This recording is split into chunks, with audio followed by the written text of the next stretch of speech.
So in my last video, I talked about Hamza and why I think he's so successful, but I want to talk this time about the most important lessons that he has actually taught me through his videos. Now, some of these are going to be things that he taught me directly, and some of them are going to be things that he taught me indirectly.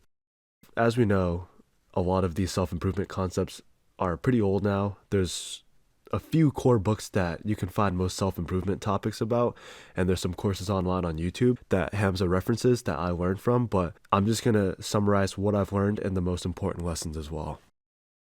The first thing that he taught me is how much value and loyalty you're gonna get when it comes to showing your most transparent, authentic self.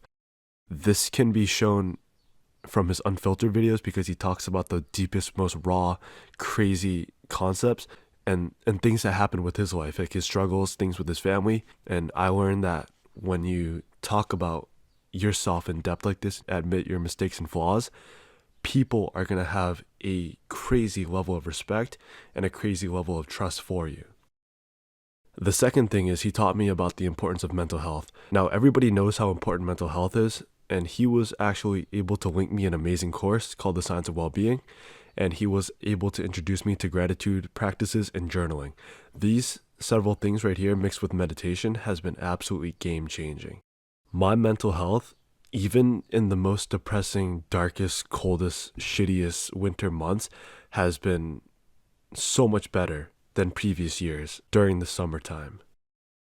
One thing he taught me is that even in a saturated market, your unique selling point is your story and your personality. Now, I think that he may have actually learned this from a book, but either way, he taught it to me, so I'm going to say that it's something that I learned from Hamza. But it does make sense because in the self-improvement space, you see this so much.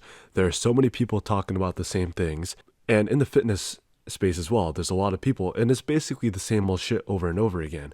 But there's certain people, and it's either in the way that they can deliver what they're talking about, or in their personality, or something different. They just find a way to stand out. So it makes sense to me that your unique selling point in this space is your story and your personality.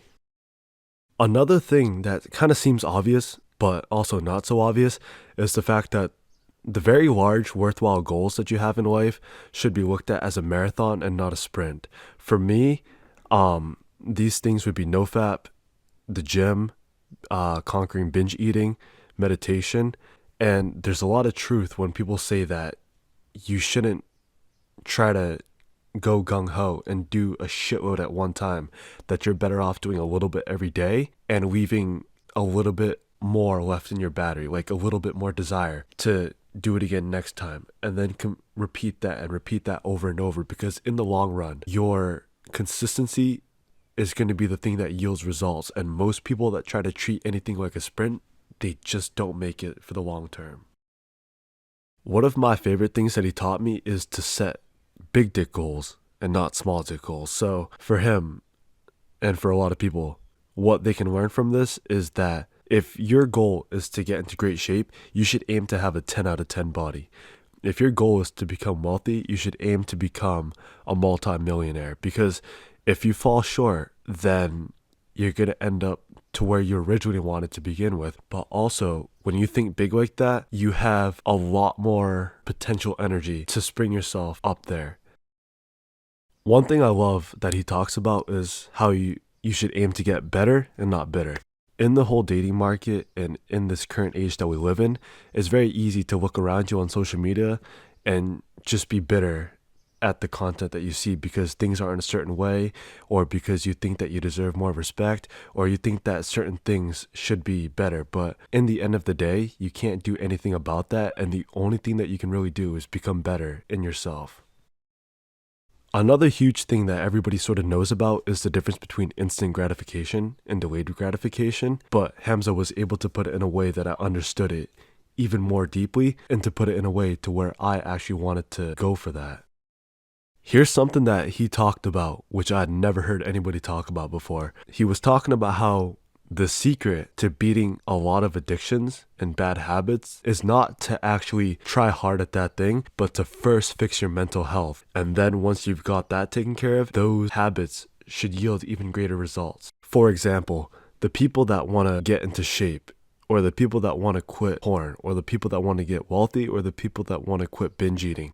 The best way to start would actually be to fix your mental health to where it's in really good shape, and then from that point on, you don't have to worry about all that sort of emotional baggage that's going to be weighing you down and making you weak while you're actually performing the specific tasks that need to be done to achieve that goal.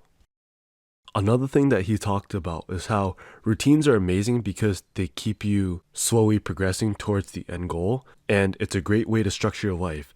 But after a while, certain things that used to be difficult have now become enjoyable and easy, such as the gym for a lot of people. And routines are amazing, but they, in a way, they do keep you comfortable. So every now and then, maybe every 2 weeks or so, or once a month, you should try to do something very hard. I believe he was talking about how he stayed overnight in a tent outside when it was like freezing cold. Just sort of doing something very difficult every once in a while, like running a 5K with very little training, or just doing a 100-mile bike ride. Something that'll break you out of that shell of being comfortable.